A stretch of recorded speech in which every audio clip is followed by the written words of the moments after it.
Of all the flowering plants in the world, for cut flowers, there's none better than the good old garden rose. And just one point before I go to work on this one, because it's winter and it's time to prune them. This one is still flowering with lots of buds on it. There's an argument not to prune it while you've got this, because you can snip these off, and even in winter it's lovely to have a few roses inside the house. That having been said, every year you must prune your roses. Pruning them keeps them vigorous. In other words, they look greener and lusher and grow longer. They'll flower better as well. So how do you do it? Because we've had lots of people writing in saying, how do I prune the roses? Now, in the old days, that is the bad old days, they would give you all of this rigmarole about pruning roses that just went on and on and on and on and on. Look, it doesn't matter. If you've got a pair of hedge shears or whatever, straight over the top, Bob's your uncle. That will be fine. If you want to know what height to cut them to, roughly knee height is a pretty good height to trim them to. And if you want to be fussy, and let's look at a little bit of fussy sort of things, you'll notice you've got some branches like this one that are thin. Thin little branches can go.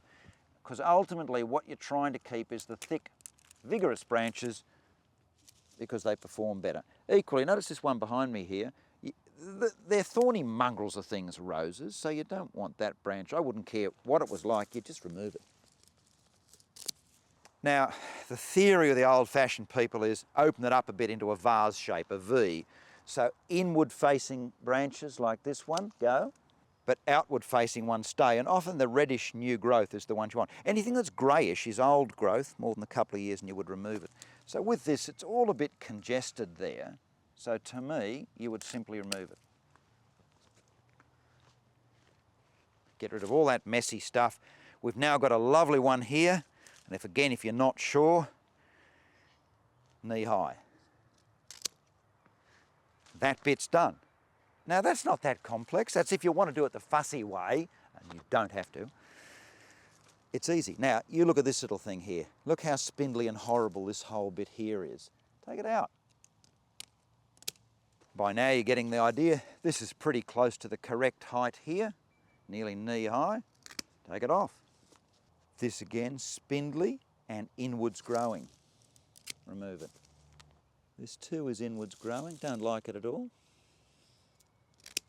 Now you'll notice this is the strong one. So this one here, that's your strong bit. So we could quite possibly remove this, but the other thing is, by the way, when in doubt, and I was in doubt for a moment, take this one out. We know that goes. Notice this one, it's in the right sort of area, so we could leave that. So we'll take that off there. Probably don't need this.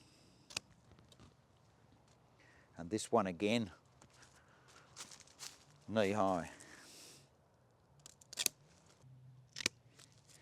That's basically it. At the time of pruning, if you're worried about scale insects and about fungal diseases on your roses, you can spray them with lime sulphur. This is lime sulphur, you just mix it up as per the instructions, spray it over the plants and on the ground around them. If I'd just gone over the top of this, as I said before, just with a pair of hedge trimmers and did it rough as guts, the results would be equally as good. If you're fussy, that's one way to do it.